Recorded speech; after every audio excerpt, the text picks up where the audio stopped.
What's going on, everyone? My name is SiahZ. Welcome back to another build guide video. In today's video, I'm going to be showing you guys the updated critical hit damage magnetic salvo build. Now, we've made significant progress. We are now able to perma-freeze packs, shatter them, even sometimes shatter off screen. We're doing a lot more damage when it comes to single target, hitting from 6 to 700k. Once we actually do crit, have shock, have everything procced, we can hit in upwards in the high 8 to 900,000 damage a hit, which is absolutely insane. So I cannot wait to show you guys the updated version and the things that we changed. Also, if you guys do like the video or found it helpful, you guys can consider hitting that like and subscribe button. It really lets me know you guys are enjoying this video, and it really does help with the YouTube algorithm as well. And currently that is the best way to support me. Let's get straight into the build. So the first thing we're going to talk about is the gear. Now for the bow, not too much has happened. I'm still trying to look for a really good base physical damage bow with increased physical damage and added physical damage.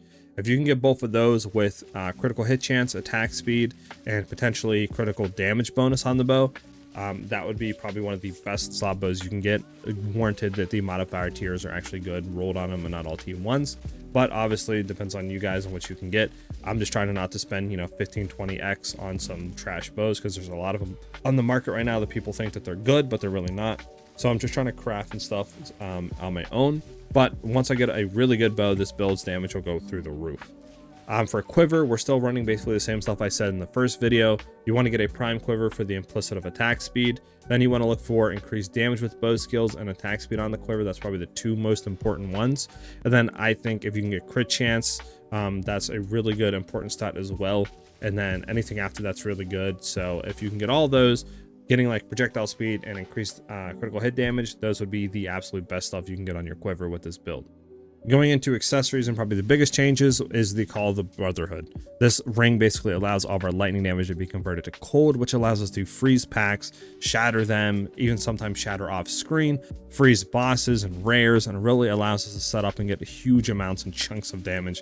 And the quality of life once you equip this ring is absolutely huge. So I advise getting this as fast as possible. It just makes a huge difference when it comes to the quality of life of the build. The next thing is our amulet. I'm running a jade amulet for that dex to get more evasion, but you would want to look for like spirit on your amulet with life. You're probably going to want to have some intelligence for the intelligence threshold of Herald of Ice. And then if you get like crit chance, increased evasion, maybe some res if you guys need it. Anything like that is going to be really, really good on an amulet. For the other ring, I'm just basically running evasion, life, and fire res, because I'm trying to cap the reses, and I'm trying to get as much evasion as I can with life rolls. So pretty much that's the name of the game with all gear, at least for this build, is you want to get high life on all your gear, because we don't really get a lot from the tree. So we need to get as many as we can on our gear, as high modifier rolls as we can. So this way we can have a lot of health going into those higher tier maps. For the belt, this is just one I had drop. You probably want to go with a fine belt, because it increases the charges of your flask that you get. But going for a belt that has really high life and reses is an evasion on it would be really good as well. But this is the belt that I'm running just to cap reses and get as much life as possible. For our gloves, I'm running again just cold and lightning res on them with high life and evasion, trying to just get as much life and res cap as possible. Same thing on my hood, and pretty much same thing on the boots. Obviously you want to look for movement speed on your boots, because if you don't have movement speed on your boots, then it's just going to feel pretty bad. But again, movement speed, life, reses, or evasion on it, whatever you guys need, but make sure you get movement speed and life on your boots. That's what we're looking for there. For the chest piece, you want to get as high base evasion as you possibly can on it. And again, get a high life roll as you can on it. Those are probably the most important. And then just trying to cap your reses, and that's pretty much it. And I think that pretty much covers it for the gear that we're running. Like I said, the main change of it right now is I need to get a better bow still. And then the big upgrade that we got was the Call of the Brotherhood, that definitely allows the build to really come online and feel amazing. Now we got that explained, we can go into the gems. Some stuff did get changed around.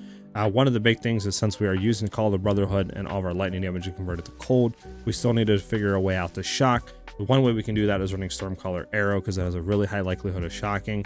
So running these supports I'm about to tell you, we basically can guarantee shocks on bosses and rares. Still got all that increased shock damage, but we have all the added benefits of playing an ice build, which is absolutely amazing. So the first thing that we're doing is coursing currents. That's just going to give us a chance to shock enemies around the main target. Then we're running Excreate, which gives us more chance to inflict ailments, which in this case is more chance to inflict shock.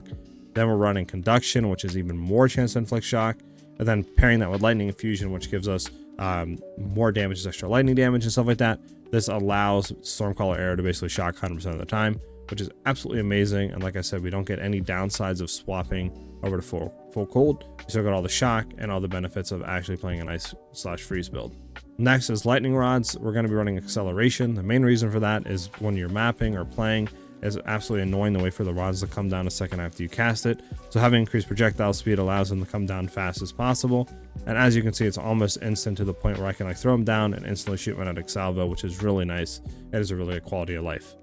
Next, we're running scatter shot just for more additional projectiles, because magnetic salvo can hit 19 lightning rods. So we want to try to get 19 down as quick as possible, and having more projectiles allows us to do that. Next, we're running concentrated effect for more area damage. We do lose area of effect, but as you guys can see, when I cast magnetic salvo, the AoE is so huge on it that we don't need any increased area of effect on it. So getting more area damage allows us to kind of overlap and really burst bosses a lot quicker. Then we're running Ice Bite. This allows us to get more attack damage as cold whenever we kill an enemy. And since we're always shooting lightning arrows and then magnetic salvo, we're always going to get the added cold damage from Ice Bite to lightning rod, which is really huge. Then for magnetic salvo, I don't have this to a 4-link yet. I've been trying to get it, but I've been getting really unlucky. But for magnetic salvo, you want to basically still run inevitable critical, super critical, hefty, and then for your new one here, you would probably want to run elemental focus, which will give you more elemental damage. For those that don't know, hefty gives you more maximum fizz damage, as well as super critical allows us to get more increased critical damage bonus. Now we do have a less chance of actually hitting critical hits with this, but that's why we do run inevitable critical, which does allow us to get more critical hit chance for each second, up to 100% more. And then this resets whenever we crit and we'll restart stacking. So basically running inevitable crit with super crit, this allows us to get a lot of damage on magnetic salvo to the point where we can basically one-shot bosses almost. Next, we're running freezing salvo with cold exposure. This basically allows it when we cast it on an enemy to basically put cold exposure on them, which gives them negative 20% to cold res, which allows us to basically just do more damage. So we want to go in, throw our rods down, then we want a freezing salvo, hit them with Stormcaller arrow and our mark, and then we do magnetic salvo to basically just do that, you know, hundreds and hundreds of thousands of damage to bosses and rares. From there, we have Exile to give them more chance of critically hitting with salvo, and then Cold Pen to penetrate that more cold. Cold Res to basically do more damage and you know, freeze them quicker and stuff like that. Now, another big change is we did drop a Herald of Thunder. This was mainly just so we can run more supports on our actual reservation skills. For example, we're now running Clarity. This can help with the mana issues that we have. So running this, we basically don't have any anymore, or at least it's a lot less prevalent. So again, we're going to run Blind still to have a chance to blind them, with Clarity to get more mana. And then we have Primal Armament to do more damage with Herald of Ice, since we are blowing packs up, shattering them. Herald of Ice is going to do a good amount of damage to help with that. Then we're running Wind Dancer with Precision to get more accuracy while it's active. We're running Pins, this way when Wind Ward actually gets to 3 stages when we get hit, it'll push enemies away, and Pin just allows it to pin them in place to allow us to get more time to get away from them. And then we're running Cannibalism to get more life back when we actually kill an enemy. The last thing we have is Voltaic Mark with Persistence still for more skill effect duration so it lasts longer, and then Arcane Tempo for more cast speeds, this way it doesn't feel so bad casting the mark. And that pretty much covers it for our gems here. Now, the tree did change pretty drastically. Some stuff didn't, but majority of it got worked around. So basically, we're still going to path to Blur first, and then we're going to come down. And like I said, do not grab these master fletching nodes unless you have a good quiver, because if you don't have a good quiver, this just doubles what your quiver gives you. So it's pretty much going to be useless. But once you do, definitely go into these. You'll see a big DPSing upgrade. From there, we path up to harness the elements to get more increased damage for each type of elemental ailment on an enemy. And since we're doing shock and cold, that's 30% more damage. And if the one thing is, if you do have a bow that has fire damage on it, if you have a high enough fire damage roll, we can ignite to get more damage on an enemy. But we pretty much are not really going to be worrying about that. I'd rather get fizz on a bow rather than fire damage to get even more damage converted to our cold damage skills and stuff like that, like magnetic salvo. But that is a thing there if you guys didn't want to tinker. From there, we're going to path up though to Snowpiercer to get more cold pen, and we do get some intelligence, and the nodes up to it are really good as well. Then we're going to come down and we're going to path up here. We're going to go ahead and grab Falcon Technique, as well as coming up to grab Mental Toughness to help with the mana issues. And then while we're up here, we might as well go grab Storm Veil to even get more cold pen. We get some lightning pen, but we don't really care about it. It's a cold pen we're going for. And then Unbound Forces just allows us to get more magnitude of chill and shock. which if you guys didn't know, what magnitude does is a buff with higher magnitude allows it to be more powerful or debuff. So basically it means we would get a higher percent chance of shock on an enemy, which will make us do more damage when we hit them. Then once we do that, we're going to actually get a proficiency to more dex, and then we're going to come down and grab Bestial Skin, which is really important because this gives us basically double evasion rating on our body armor, which is absolutely amazing and allows us to get a lot of evasion pretty quickly on the body armor to get a high evade chance. And then we're going to grab Enhanced Reflexes. I need to level up one more time, but we grab it to get even more evasion rating. Plus that increased dex is really nice for the very high dex requirement skills and weapons and stuff like that once you hit around 78 to 80. From there, we would grab real quick Catalyst, just going to give us more LE damage with attacks. Plus we'll gain physical damage from hits taking us a random element, which is kind of nice for a little bit more tankiness and a little bit more defense layer. But we mainly take it just for that elemental damage with attacks increase. Then we're going to come down and we're still taking Frazzled for the increased magnitude of shock. And we're still taking Maiming Strikes just to get that increased attack damage. Plus we can maim them, which maiming them gives them reduced move speed plus reduced evasion, which is nice. From there, we're actually going to take Acceleration because we do want that skill speed to make Magnetic Salvo feel better, to make Lightning Rods feel better, and the move speed is nice, like a little added touch. From there, we're going to path up and we're actually going to go ahead and take Sniper. We are taking Far Shot and stuff like that, so we want to play from distance. So there's no reason not to take Sniper now. It's just going to give us free increased critical hit chance as long as the arrows travel a decent distance. From there, we're still taking the full cluster of crit stuff. So we're taking Hard Stopping, which will give us more plus more increased critical hit chance. Heartbreaking, which gives us even more critical hit damage bonus, which is really nice. And the strength is kind of nice just to have it there as an added bonus.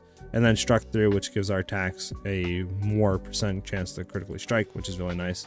And while we're here, we're actually going to grab Coming Calamity, which will give us increased cold damage while under the effects of Herald of Ice, which is nice because it's going to give us more damage overall. From there, we're just going to travel all the way down, and we're still going to take Forces of Nature. This is going to give us more damage or attack damage to penetrate LE resistances, which is nice.